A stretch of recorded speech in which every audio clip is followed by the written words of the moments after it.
On today's show, the Dallas Mavericks get the win against the Minnesota Timberwolves in Game 2 on a Luka Doncic game winner of all things.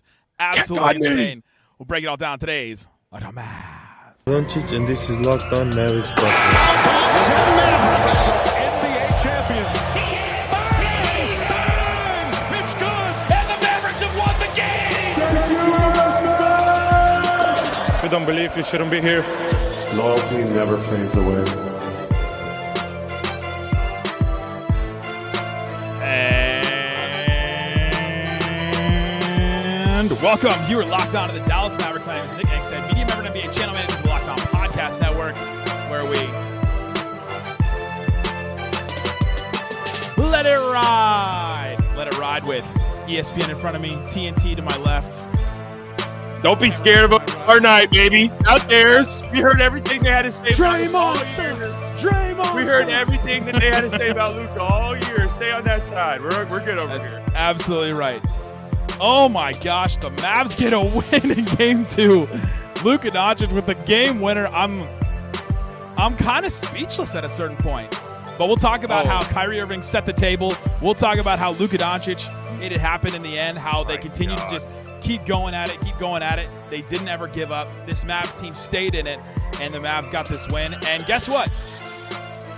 I didn't doubt for 1 second this Mavs team could win this game. I didn't. I did. If you don't believe, you shouldn't be here. I'm here. I here. believe. I believe in them in totality. I didn't believe them necessarily in this game at points. But that's all right. Today's episode is brought to you by LinkedIn Jobs. Helps you find the qualified candidates you want to talk to faster. Post your job for free at linkedin.com/LockedOnNBA. That's linkedin.com/LockedOnNBA to post your job for free. Terms and conditions, they do apply. And joining me, as always, on a post game from the great Slightly Biased YouTube channel. What you got for me, Slightly Biased? Can I get a little poetic here? Wax it. All right. I mean, obviously the series pull of Kobe Bryant. What's there to be happy about? Job's not finished. Up Up 2-0. These games are a few bounces away here and there. You could be down 2-0. That's how close it's been. For sure. Okay. That's just the type of night we're having, I guess.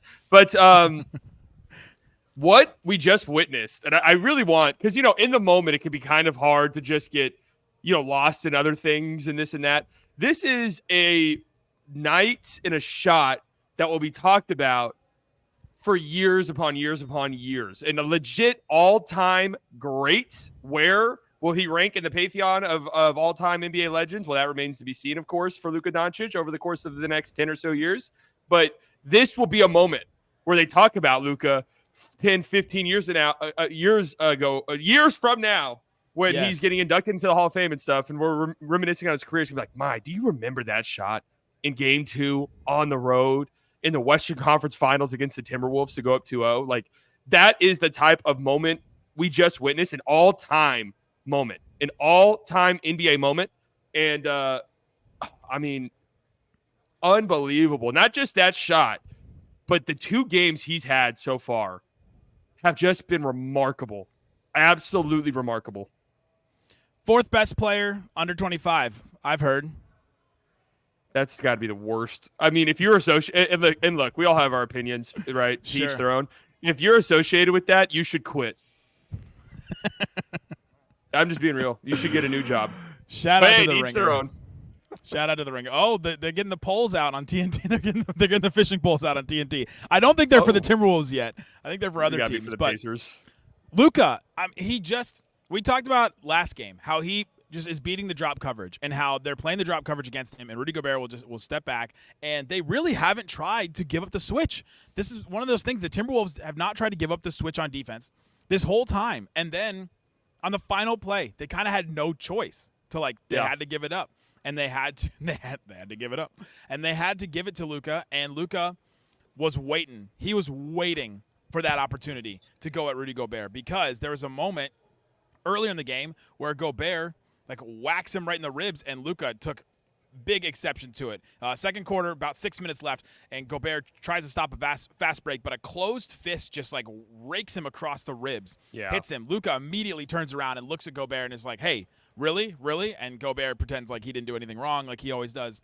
and they just kind of move on, and they moved on from the play. But there's some history here. There's 2022, the Mavs first-round series, where if you've listened to this podcast, you listen to Theo Pinson tell you the story about how Gobert threw that hook shot right off of Jerry West's face on the backboard, and the whole bench was going at him, and then Rudy Gobert went back at the Mavs, and there's animosity there back and forth. There's stuff from international teams, too, from Rudy Gobert and Luka Doncic, if you remember that game that they played, that Slovenia played against France. I mean, there's a lot there. There's a lot of history there between these two guys. And Luka, you could just tell right after he hit it, just every ounce of him wanted to hit that shot so badly. And the guts to take that shot, which we don't really talk about Luka's like guts that much because he just is. He's him. Like he will take any shot.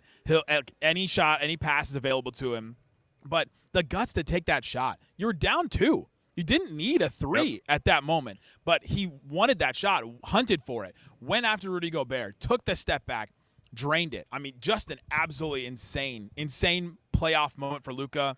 The Clippers game winner that he hit was a great one, but that was in the first round. This is the Western Conference Finals to go up 2-0 on the road. Like just a massive, massive moment for Luka Doncic and for this Mavericks team. And the best part about it is if Luka misses that shot, I don't think we come on here and say that was bad offense for the Mavericks. You want that. Like you were saying, you get that Gobert switch, you know that he's just not he's just not able to move his feet like that. Gobert's an incredible defender, but no 7-footer can move their feet once Luka starts dancing to like fully contest that step back 3. And if Luka misses that shot, you live with that 1,000% because that's just the shot that you want that guy to take. And man, I mean, it's just an incredible moment. And he's talking trash afterwards. I mean, I don't think there's anybody in the league like him. I really don't. Luka? Yes. And I think that there's a lot of talk in this series about comparing a guy to MJ. And by the way, I think that's completely and totally unfair to Anthony Edwards. Like just completely unfair. He shouldn't have to have the comparisons of his dad. Like that just shouldn't be something that he has to deal with on a daily basis, right? Like shout out to Bronny James. But like when it comes to having that killer in game, I don't know if there's a guy like Luka in the league where he's talking trash to you. If you're a 7-year-old, you're like, Luka, you suck. Guess what? Luka's going to look at you afterwards and say, I suck. He was talking to something guys in Slovenian that maybe shouldn't be said. But the 7-year-old doesn't know any better. He was talking to guys on the sidelines in the fourth quarter. There was like 5 minutes left, and he was talking to some guys on the sidelines that said something to him. He's got it. I mean, he's got that gene where I don't know if there's another guy in the league who has that psychopathic murderer in him like Luka does. There's a couple guys who are killers for sure. But when it comes to, 10 seconds left in the game, I'm taking a step back 3. I don't care. I do not care if I miss the shot. I'm taking it. It's what I want. I want it. I think some of the retractions against Luka, the weaknesses, some of the like complaining against the ref, the missing the postseason last season, the defense, all that kind of stuff. I think the retractions against Luka have completely taken away from some of the best things about Luka in the national media and in the eyes of non-Mavs fans. You and I, like everyone listening, you know what Luka is, and you know what he's brought to the table. We've seen him night in and night out, and we've watched him. We've watched him be clutch in these moments. We've watched him have 15 points in the fourth quarter in game 1. We watched him just hit that game winner in this game, and like, I'm not surprised. It was awesome. Love to see it. Not surprised by that. That did not shock me at all. That was not like, oh, man, I can't believe Luka just made that shot. I can't believe he took that shot. I can't believe he hunted that Rudy Gobert matchup and did that. Like, no, nothing. It does not shock me in the slightest because I have seen that from Luka. We've seen that killer instinct. And, yes, he has moments where when it goes bad, it goes real bad, and the defense can look bad, and the complaining to the ref can be a problem. And, of course, we've had our criticisms of Luka Doncic. But game on the line, are you taking Steph, Iguodala, or Luka Doncic? Iguodala. One of the greatest ESPN things ever. I want to expand on this point because we talked about this before. Okay, yeah. We're critical of Luka here and there, but that is because he is the best in the world. He is. I genuinely believe that with all of my heart. And like a night like tonight and game 1, because he was also just so phenomenal in game 1 too. Yeah. But a night like tonight, where it's just he's so good all game, and maybe I don't know, what did he finish shooting from the field? 43%. I mean, not bad. 42 points on 23 shots. You 1,000% live with that. But offensively, he's in such control. And this was this was an incredible Luka Doncic performance, even before that shot. even before he made one of the most iconic shots in the NBA over the last 5 or so years. Like, good Lord, I should pull Bill Simmons. Just be like, that was a top 6 shot in the last 8 seasons. And it's just like, why did he pull out those numbers? Like, you know, when you sit and watch the tape, like when you watch his film, like you sit down, like you just get in like your camo jacket that you just wrap up in, and you feel real good the about urban like, camo. Wait. Oh, put the bald cap on. No, we're not. I look at the passing numbers and I'm like, wait, what? He can't only do threw. Simmons. We can't do Simmons and Russillo on the post game of one of the greatest wins in Mavs history. Honestly, like you could people talk will about come this. back to this. This is one of the greatest wins in Mavs history. Like, you go back to it, the Mavs taking this lead. Obviously, there's the finals, obviously getting to the finals in 2006 and all that. I mean, there's been some obviously great Dirk performances in games, but, like, to go up 2-0 on the road, like, teams that win the second one on the road, it's like, what is it, like 50-6? It's like 53-6, I think I saw today, that that teams that win 2 games on the road go, or just the first 2 games even, go on to win the series. It's not even on the road. Like, it's just, I don't think a team that has won both games on the road has lost a series. Well, that's interesting. That's what we're talking about right now. I really like. I don't feel that comfortable going there yet because this has been such a close series so far that there's still a lot of work to be done. I know it's a huge game, and I'm happy you said that because I tweeted out earlier today. I was like, this is one of the most important. I actually said this is potentially the most important. This would be the most important and biggest and most impressive win of the Luka Doncic era. I tweeted that out, and people were like, "What about Game 7? Right. What about Game 7 in 2022 against the Suns?" Yeah, that was an amazing, awesome game. But this is a different beast. Like, you win tonight, and like you said, I mean, there's still a long ways to go, but history shows you should be in the NBA Finals if you win this game tonight. And to do it the way that they did in the first half, it looked like this was going to snowball into a blowout. Like they just did. 18 points in a playoff game. Yeah, and that's hard to overcome anyways. But against the best defense in the league, and by a lot of statistical parameters, like one of the greatest defenses in the history of the sport, like that's where the Timberwolves are at defensively on a lot of numbers. Like making up 18 points on the road in a half. Well, it ended up being 12 at halftime, but that's a very tall task. And my God, this team is just so resilient. It's unbelievable. They do not care about anything. No, like they don't care. It's insane. Coming up, let's tell you why they don't care. Let's tell you why that this team was able to withstand an 18-point deficit against the Minnesota Timberwolves. Come back and win this game in Game 2. Let's talk about it. Coming up. Today's episode is brought to you by LinkedIn Jobs. LinkedIn Jobs helps you find the qualified candidates you want to talk to faster. Post your job for free at linkedin.com/LockedOnNBA. It's not just another job board. They have a billion different professionals, which makes it the best place to access professionals that you can't find anywhere else. LinkedIn does all that while making the process easy and intuitive. Hiring is easy when you have that many qualified candidates. So easy, in fact, that 86% of small businesses get a qualified candidate within 24 hours. You don't have time to deal with all the other stuff, to deal with hiring, to go through a mountain of different resumes and things like that. You know that you have to get the right people for your business. So get that with LinkedIn Jobs. Post your job for free at linkedin.com/LockedOnNBA. Again, linkedin.com/LockedOnNBA to post your job for free. Terms and conditions, they do apply.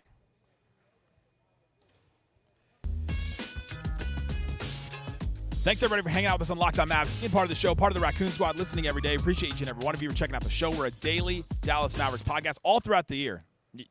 All throughout the year. There will be episodes 5 days a week, all through the year. It's insane. So subscribe to the show. I'm trying to get to 50,000 on YouTube. That's our next big milestone. 50,000 on YouTube. So if you haven't subscribed to the show, subscribe on podcasts as well, Apple, Spotify, all that. Appreciate each and every one of you. If you want to support the show even further, subscribe to the subtext. I'll send out extra content. I send out notes during the game and thoughts that I have. You can ask me questions. I answered a bunch of questions in a mailbag today. Subscribe to the subtext. Click the link in the description. Text the number, and you get text straight to your phone. There's the number on the screen and also in the description wherever you're listening to this. All right, Slightly. You said it. It is one of the biggest games, one of the biggest wins in Luka Doncic and this Dallas Mavericks team's history. They were down 18 points at a certain point. The Mavericks came back in this because in the first half, and I texted this to all the subtexters, the Mavs offense was making terrible decisions. Awful. Luka had 4 turnovers. 3 of them were in the first half, and all 3 of them were live ball, awful, terrible decisions where he took a risk that is a regular season risk. You don't take a risk that he took throwing out to guys that were streaking and had a player between the two of them. Just dumb decisions. There was a Derrick Jones Jr. airball 3. There was a PJ Washington airball 3. There was a Hardy drive where he tried to get a foul that only a superstar gets. Like, there was just terrible decisions all throughout that. Derrick Jones Jr. tried to lead a fast break by himself and turn the ball over. Like, just bad decisions all over. So they had to fix that, and they had to make sure that they didn't make bad decisions on offense. Their defense, the rotations were not the same as game 1. Luka was leaving Nas all over the place in the first half. PJ Washington, kind of the whole game, didn't look like he knew who he was supposed to switch onto or knew who he was supposed to rotate onto. And so the rotations had to shore up. And if those two things happened, the Mavs could come back. And guess what? They got both those things. They got both those things in the second half for sure. And the Timberwolves had magnets in the first half and anti-magnets in the second half from 3 because they couldn't hit any threes in the second half. And all those things together, the Mavs were able to come back. But I think it's just the leadership of Jason Kidd, Kyrie Irving. They've been talking about it. This team's been talking about it the whole time. And the knowledge, knowing that Luka Doncic is the best player in the NBA left. You can't deny that yet anymore. Even if you want to say Jokic is better than him, you can't deny he's the best player left. That he's the best one, and obviously the best player on the floor by a wide margin, whoever is playing in this series. And they have the confidence of him. Yeah, and I thought in the first half it was the defense more than the offense, because offense will be hard to come by for most of the series for both teams. Like, that's just how it's going to go. But you are right that you can't have, the stupid live ball turnovers and stuff. And self-inflicted stuff. Yeah. And the Timberwolves transition numbers in the first half were just insane. Like, I don't know what their points were, but they were getting out on 9 points. They didn't have a lot of fast break points, but they were getting opportunities for sure. And some of those were they're getting the free throws because the Mavs were fouling a bunch because they had to, because they were playing behind the play a lot. Yeah, playing behind the play a lot. And I thought Mike Conley had if the Mavs lose this game, we're like, my God, that was just an unbelievable game by Mike Conley. And it still was. Like, the pick and roll with him, they just did not have answers for it. The Mavericks didn't. They couldn't stay in front of him. Mike Conley was getting downhill. He had that floater going, the passes to you look at Mike Conley's stat line. I don't think it does him any justice. 18 points on 7 of 14, 5 assists. Like, I thought he was tremendous tonight. And that offense where it felt like that's what they were going to. Like, it felt less like, here, Anthony Edwards, do stuff. Like, it felt less of that and more, Mike Conley, please steady this ship and get us to where we need to be. And the Mavs really struggled at that. There was a lot of assists in the first half for the Timberwolves. I just want to look at these numbers real quick. 15 assists on 21 makes in the first half. That number was 11 assists on 14 makes, so still pretty solid for the Timberwolves in the second half. And that ball movement for the Mavs defensively got them in rotation. And it was, like you said, it was reminiscent of like that stretch in February where they looked really bad defensively after the trades, or just a January or December defense where it's like, it's like, how are we? Yeah, that's when we came on. We're like, fire Jason Kidd. It's over. Kidd mentioned that Rachel Nichols had an interview with Jason Kidd here, and she said, when did the defense turn around? He said March 7th. That's exactly that's exactly when you and I came on this and we're like, it's time. He listened to the podcast. He listened to the podcast. He changed everything about the defense. Not everything, but the defense really turned around. And that from that moment on, this Mavericks team has been the best defense in the NBA. For the Timberwolves side, I think there are a couple things that worked in the Mavs' favor, and I'm doing a victory lap because I called this before the game. I called this on the One More Thing, and I called this on the episode yesterday. They needed Anthony Edwards and Karl-Anthony Towns to be more aggressive, and that is not always a beneficial thing for them, especially Towns. Towns being more aggressive, when he doesn't let the game come to him, he makes mistakes. He got in foul trouble in this game. He only played 25 minutes, just under 26. And his shots, he shot 4 of 16 again. Like, he shot another terrible percentage because he was forcing these shots. You could tell from the jump. Like, immediately the first 2 minutes, I go, oh, Towns heard what Flip Saunders, oh my gosh, I just said Flip Saunders because I saw the banner. Rest in peace. Chris Finch. He heard what Chris Finch said, and the haranguing that they got in the film session that everybody's talking about. And he's like, I'm taking it upon myself. I'm number 1 pick. I'm coming out here, and I'm going to hit these shots, and I'm going to take advantage of my matchup against PJ. And forced stuff that he didn't need to force. And that worked to the Mavs' favor. Anthony Edwards, kind of the same thing. It was like, I'm getting to the rim at all costs. And it cost him 5 of 17 from the field. And now he missed five threes, but he missed some shots at the rim too, where he just was driving and was like, I'm getting there no matter what, even if it's a good shot or not. Yeah, I mean, the Timberwolves did a better job getting to the rim in this game. We talked after last game where 50% of their shots were threes in the last game, and they're not a good 3-point shooting team. So everyone after the game's like, well, they'll just make more. They shoot a good percentage, but they do not shoot a ton. They shot 32 threes a game. Like that's early 2000s numbers. Tonight, only 33% of their shots were threes. 40% of their shots were at the rim, but they shot 51% at the rim. I mean, that's a terrible number. That's insane. 14 of 27 at the rim is wild. 14 of 27, and I want to point out they were 4 of 4 at the rim to start the game because I was tracking that stat. So, yeah, they were. What is that? Of 23 the rest of the way. Wow. I mean, that's horrible. Like that's awful to shoot at the rim. And we'll give the Mavs centers credit for sure in this because they deserve a ton of credit in this. But I don't want to go any farther before we talk about Kyrie Irving because 20 points, 6 assists, played 39 minutes, and it didn't look like it was a Kyrie game. It looked like all the stuff that went well for him in game 1 was not happening for him in game 2. It was like, the legs of the Timberwolves defenders were worse than what we thought after that game 7. Like, because Kyrie was blowing by everybody, Jaden, Anthony Edwards, Nickeil Alexander-Walker, anybody. Like, he was just driving by them. In this game, that wasn't really happening.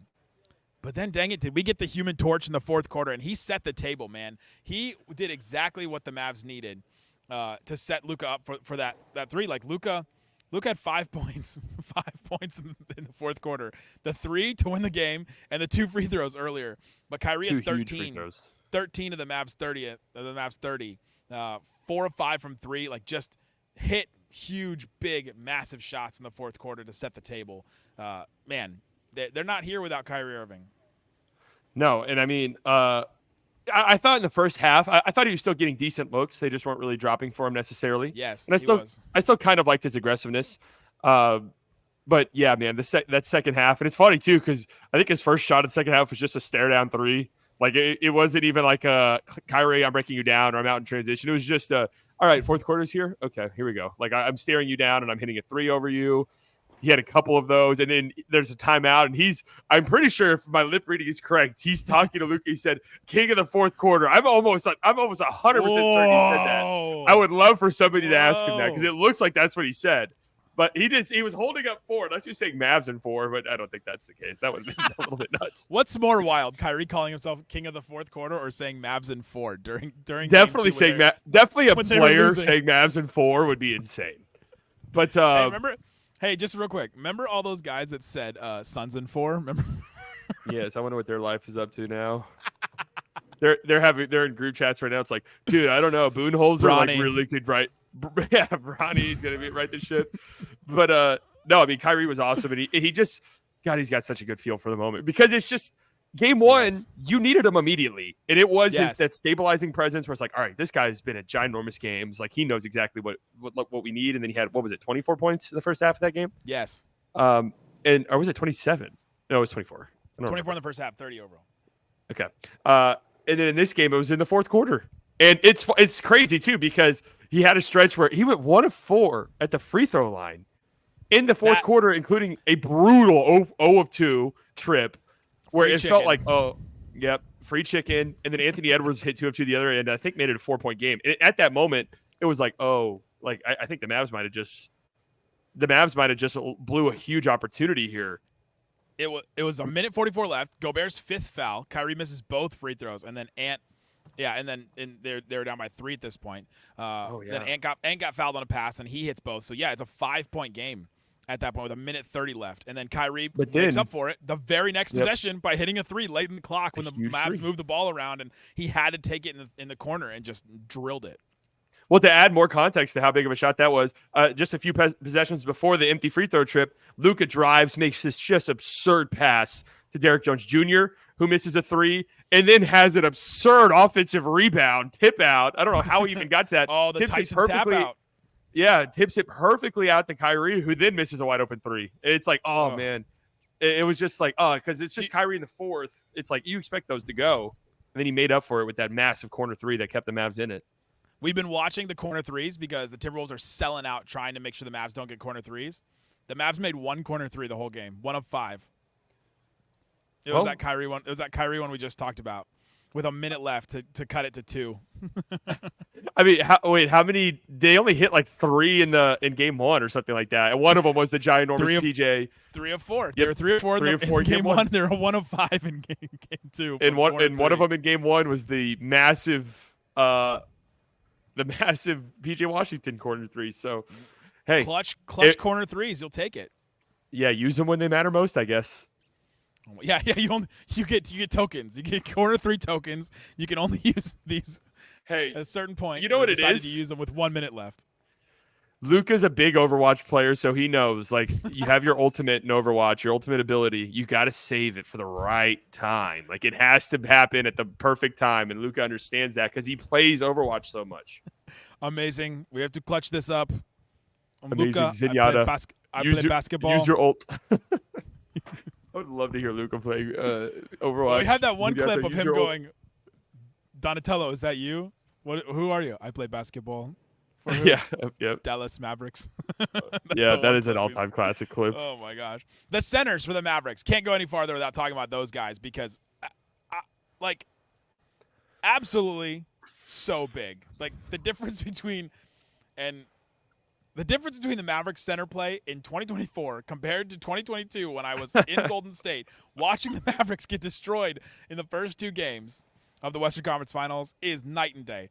Lively and Gafford combined for 30 points, 14 rebounds, 5 blocks, and Lively got that massive stop against Ant late where he threw the ball out of bounds when Lively was switched onto him. Like, just amazing stuff from both centers in this. And we talked about the rim protection. The Timberwolves got a bunch of more shots at the rim, but they didn't make a bunch of them. They shot terrible percentage at the rim. And you got to give the centers credit for that. Was this Gafford's best game of the playoffs? I mean, it's got to be up there.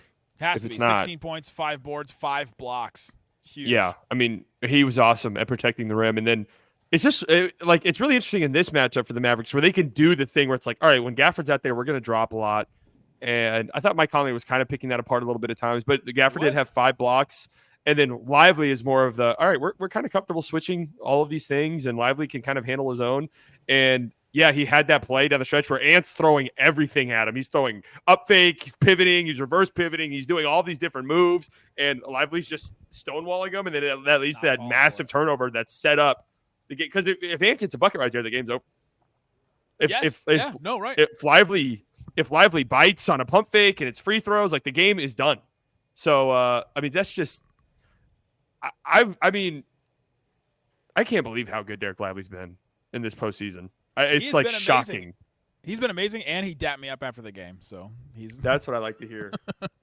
I just happened to be standing near him, and I was talking to somebody, and I was just like, Luka, man, and Lively just looked over at me and was like, whoo, like, just give like the sheesh look, and then dap me up, and that was it was a good moment. I mean, think about how insane it is to be a 20-year-old rookie. Like, you a year ago, you were in college, and now you're in the Western Conference Finals. Not only like closing games and being a massive contributor. A year ago, he was hurt not playing in college. Yeah, I mean, it's just insane. Like I was always obviously he was incredible all season long. We've been really high on him, but this postseason does change some things. It's like, what exactly is Dereck Lively's end result? Is it like a defensive player of the year level ceiling? I mean, with like Wemby and Chet in the league, that's tough to say, really. Yeah. But like, this defense is unbelievable, man. A center is not supposed to be able to hold his own on the perimeter like that, and a 20-year-old center is definitely not supposed to. Like, a 20-year-old center is supposed to jump on one of those Ant pump fakes and foul him. 12 seconds left. Literally, like, one of the clutchest defensive plays that the Mavericks have had this whole postseason run was that against Anthony Edwards, who everyone's been gassing out for good reason as an insane killer instinct, go get a bucket guy that can, against anybody in front of him, he can get by. Lively just stood his ground there, man. Like, that was like an all-time. That could be the greatest rookie play for the Mavericks of all time. Somebody combat me on that one because, oh my God, what a big leverage moment. Because you mentioned it, if he hits a shot there, it's 5. Or he hits a shot there. The game is over. The game is over. Like, that is the end of the game. If he hits a shot or Lively fouls him, and I mean, just to stonewall him right there, and it led to a turnover. And that's what there's still a lot of series left, right? But there's different levels to the end of game. The ball is in your hand. You're the superstar. Yeah. What's happening? And God, it's so frustrating to me, all the Luka stuff all year long. where this guy does this guy does this, and it's just it bothers me so much. It's like, are we just going to ignore the fact that Luka is like an all-time great playmaker? Like, do we just ignore all of that in any of these conversations? Yes. That the gap between him and any non-Jokic player is so huge at this point. And got pressured a couple times late in this game and threw turnovers and or bad passes or things like that. The distance between him and Luka passing wise, and go back to the series before that, SGA and Luka passing wise. Right. That distance to me is big enough to cover whatever distance you think there is between them defensively. Like, passing just matters more than defense does, I think. And I think that this is a tough matchup for Ant as well, because the Mavericks want to take away those drives. So he's going to have to take – there was a possession late in the game where they even said on the broadcast, Ant had a wide-open baseline jumper, like a wide-open baseline jumper. Yeah. But for some reason, he passed out of it, and it led to a Minnesota miss at one point. So – and they said in the broadcast, like, Anthony Edwards has to take that. That was the thing about Shea. Shea was an incredible mid-range bucket getter, and he was dynamite in that series against the Mavericks. And it kept he's the reason that was not a 5-game series, because – as much as the Mavericks collapsed in that game 4, he was also absolutely amazing and drugged them to a win, basically. Lights out. And if the Timberwolves want to get back in the series, he's going to have to start making tough mid-range jumpers. And that's not really been his game. Like, he can do it, but I think I saw a stat today that he's like 39% on pull-up twos. And the Mavs will live with that 1,000,000%. It's like when he does it, the aesthetic of it looks so good that you're like, oh, he could do that anytime. But that really hasn't been his game. Yeah. We've been talking about this stat. He took 35% of his shots at the rim. He's not getting those shots against the Mavs. No. And if he is, there's bodies everywhere. It's a physical series that they're letting a lot of things go. I know there's a lot of free throws tonight, but just understand, like, with how physical the series is, there's going to be games with free throws. But for the most part, things are should we talk about that the Mavericks benefiting from the worst rule in the NBA? I mean, that was actually a huge moment. The out of bounds. Well, there's a couple calls in this game where I was like, oh, I think the Mavs just benefited from that play. I mean, if I'm a Timberwolves fan, I am a little bit sick about that. I'm not blaming the entire game on that. 47 seconds left. Kyrie had just hit that big corner 3 that we talked about to put the Mavs just down 2.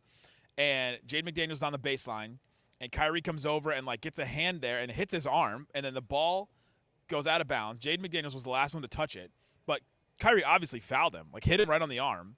And there have been weird stuff about when they called somebody hitting you on the arm and when they didn't. It was kind of inconsistent, it felt like, the whole night. But the Mavs challenge it, which lucky they had their challenge. They had tried it earlier on the foul on Derrick Jones Jr. with 5:30 left in the fourth quarter, and they got that one. So if they don't get that one, or if they call it on a different play, then they don't have a challenge left. But they challenge it, and you can't go back and call something different. You can't go back and call a separate instance. You can't go call a foul retroactively. They can only call what's out of bounds and what's not out of bounds, which, like you said, is a bad rule, because you should be able to go back and say, well, it's out of bounds, but it's because he got fouled in this moment. Okay, well then, boom, we go to this. So I would understand Timberwolves fans being upset about it too. I mean, I definitely would be. It's a dive. We've talked about it on the show a bunch, even when it benefits the Mavs. It's the stupidest rule currently in the NBA. So tainted series now. You got that call, and you got the Towns offensive basket interference. I'm so happy that they have that eagle eye technology or whatever. The VAR, the basketball version of VAR from I'm soccer. So happy that exists, because that's all we would have heard after game 1. But the good news is that Luka hit that insane shot. I'm not sure that'll be that big of a talking point. That out of bounds call. It's about Luka. It's about him hitting that shot. It's about the Mavs getting the win. So many other things we could talk about. Hardy had a couple moments in this game. 8 points. He was outscoring Kyrie in the first half at a certain point in this. 2 massive threes where you just go, that guy has the biggest balls on this team to play the way that he's played all season, and then to come in and just be like, you know what? I'm going for it. I'm taking this shot right here in this moment. Contested. Didn't matter. Look, this is why the Mavericks are 2 wins away from the NBA Finals, because every single one of their role players, except one, has just I'm not talking about Jaden Hardy specifically, but saying all of their role players are just like, I don't care. I have no fear. They have the confidence. Yes, every single one of them does. Besides Dante Exum, unfortunately. And I say that with a heavy heart, because I really thought he was going to be a huge I did too. swing guy. Be wild if the Mavs make the finals and he's the third most important player again, like he was. He was the third most important player at times in the regular season. I swear. If you're just watching the Mavs for the first time, Exum was so important for the Mavs. The Mavs have literally 4 less wins. I went and counted 4 less wins if Dante Exum was not on the team. What were his averages in December when Kyrie was hurt? It was like 15 and 8 or something insane. Insane. And it's wild how much he's fallen off. But they've gotten just enough from the Hardy, Tim Hardaway Jr., and PJ stepping up as a playmaker. He had that post up against Conley at the beginning of the fourth quarter when Kyrie was going on that little run. That was a big play. We didn't see PJ do that at all during the regular season. No, I know. Yeah, PJ's just been absolutely electric, man. I mean, he's also in that vein where it's just like, I don't care. No. Confidence, and it's got to give credit to the stars. Luka gives you confidence. I think Kyrie's done a great job. I talked yesterday about how his leadership has grown because of missing the postseason last year, but the coaching staff and the stars have given these role players all this confidence because it's almost like, you know, when you got the bigger brother that's like an MMA fighter or like a boxer or something like that, you can talk trash to anybody. You ever meet somebody like that where they're like, yeah, can't talk to me because my brother could beat you up. You know, it's like, yep. That's true. Like that's a great or like a huge football player. It's like that's what these role players have. That's why they have that confidence. I mean, if you've ever played any sport and you have a guy like that on your team, just obviously not as good as Luka Doncic, but just like relative to your competition, it does make you do have more confidence. Where it's like, even if I mess up, I know this guy's here to bail me out. You know, wild.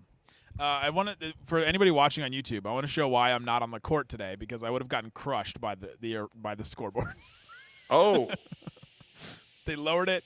They removed all the stairs. They removed the scores table. They took everything away while I was down there. So I am still here. I'm enjoying my time in Minneapolis, but it kicked me off. Why do they have to take things down? Well, they probably have a different court. I don't know. The Lynx don't play there, do they? Yeah, they do. Oh, they do? They play there? Yeah. Oh, then they might have a game. They got the banners. They got the banners right up there. Cool. They have actual banners. I just want to put that out. Hey, we got 2 more wins, man. I don't like. I will say Luka was on the post game with TNT, and they are really trying to get him to just trash Gobert, and he did a little bit. He was like, Luka did say, "I can't move that fast, but I'm faster than him." It was paraphrasing a little bit, but that's pretty much what he said. And Luka had a lot of other things to say during the game to Gobert. It's the thing that Kyrie said after game 1. It's like they asked him, said, What does this mean to you guys to win game 1? Well, in 30 minutes, it's not going to mean a lot. The Mavs have to keep that. Can't buy your own hype. And game 3 will be massive. If you win that game, the series is over, right? It just is. Odds are the series is over now after winning 2 road games. But if you win game 3, then yes. Well, we literally saw this happen and play out last series for the Timberwolves, where they win 2 games on the road in Denver. And it's like, oh, my God, are the Nuggets getting swept? And then the Nuggets win the next 3. And it's like, oh, well, Nuggets, Mavericks, like what's going to happen? And then the Timberwolves win the last 2. Like a lot of crazy things can happen in the playoffs. In the third quarter of game 7, they were up 20. And I literally tweeted in the middle of the game looking up hotels in Denver. Well, that's true. But I'm interested to see how game 3 goes because after a loss like this, you just don't know. But we're at this stage in the playoffs now where all these teams are great, and you're not going to get a team laying down, especially this Timberwolves team. They're going to come out with, they're going to pack a punch, which they did in the first half of this game, and you weathered the storm. So I'm interested to see how this Mavs team comes out, and I do think there's a world where, let's say, Cat misses his first 2 or 3 threes, and Ant misses a couple shots, and the Mavs are up 12 or something in the first quarter. I do think there's a world where the Timberwolves are like, oh, man, what just happened to us? Like 5 days ago, we were on top of the world, and everyone was talking about us and how great we are. And now we're like staring down the barrel of being down 3-0. So I want the Mavericks. The Mavericks haven't been here. Like individually, Kyrie has, but like Luka the Mavericks has, as a team. Luka's been in the Western Conference Finals, and that was a gentleman's sweep. But I'm saying like they haven't been here where it's like we are up 2-0 in the conference finals, going home with a chance to put this away and go to the NBA Finals. Who has? There's probably like a handful of players that have. The Celtics have like 8 times. But it's they have different problems. Yeah. I almost said something. Okay, I'll just – 2 more games. 2 more games. Hey, you're feeling good. And what I said yesterday on the One More Thing, the bonus episodes that I've been doing, after game 1, the bonus episode, I said this is the first time I've really felt this Mavs team can win a title. Yeah. Remember that. Think about that and appreciate that and think about that. Mark it in time, because it doesn't happen every season. We know that from last season. If you listen to this show at all last season, you know what sorrow we went through. I went back and watched my cold open after the second Hornets loss from last season, and it's just me staring at the camera, and then I just pick up a big bottle of wine and just drink it, and then I just start the intro. That was That's it. great. That's what I did. And so think about those moments. I think about now. This team can go and win a title. They can. It's possible now. It doesn't mean it will happen. A lot of stuff still has to happen. They still have to win the rest of this series. They have 2 more games, but they have what, 6 chances to win 2 more games in this one. I mean, being up 2-0 in this, 2 wins away from the NBA Finals in this Western Conference is just, it's insanity, man. There are teams that are legit NBA championship contenders if things go their way that are losing in the Western Conference in the first round. That's just how this conference plays out. The Clippers, if Kawhi comes back and is healthy, they're a team that could talk themselves into winning an NBA championship. The Lakers, I didn't really see it with the Lakers, but the Phoenix Suns were a team that could talk themselves into winning an NBA championship. And those are teams that go home in the first round. So it's a gauntlet, man. It's absolute bloodbath, and you are now 2 wins away from winning it, and you just got to come out and take care of business and play your game. That's just it. Insane. I'll be there for game 3 and 4. Come see me. Come say hi. I'll be section 124. I'll be at 1 at least. He's gonna be at one of the games, which will be a good time. So be there, guys. Thanks so much for hanging out with us on Locked On Mavs, being part of the show, listening every day, 5 days a week. Dallas Mavericks show. Subscribe. Let's get to 50,000 subscribers at some point, guys. Thanks so much for listening to Locked On Mavs. Do you think that Nas Reed shot was going? Yes. Hey, wait. Are we still live? Yeah. Post-credit scene. Dereck Jones Jr. That was incredible defense on that last play. The stunt at Anthony Edwards and force that pass out and then contest. That was unbelievable. Unbelievable defense. Amazing. He's played amazing defense this whole series. He's just been absolutely awesome. And yes, I did think the Nas Reed shot was going in because he made everything else. I thought that was a great contest. When I saw the contest, I did not think it was going in. Oh, my heart just sunk, and then they missed it. I was like, oh my God. Absolutely. 2 more, man. Come on. Take care of business. Take care of business. All right. We're out again. All right. Take care of business. 50,000 subscribers. That's the goal.